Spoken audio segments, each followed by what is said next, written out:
So, andito po tayo ngayon kaibigan sa Arapapa, no. Ayan, mayroon po ditong pinakamurang pagkain. Pasukin po natin dahil talagang mura lang talaga. Ang langgonesa po nila ay 10 piso, no. Ayan, mayroon din po silang hotdog, 10 piso. Kanin po, 5 piso. Yun po, mayroon po silang extra sabaw, no. Ang extra sabaw po nila ay napakasarap.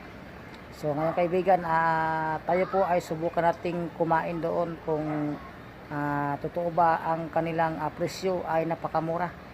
So ayan po mga kaibigan, ang pangalan po nilang pagkain ay Food Hub, no.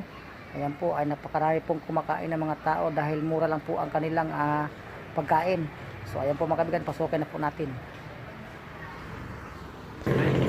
So ayan po mga kaibigan, puntahan na po natin ngayon, no.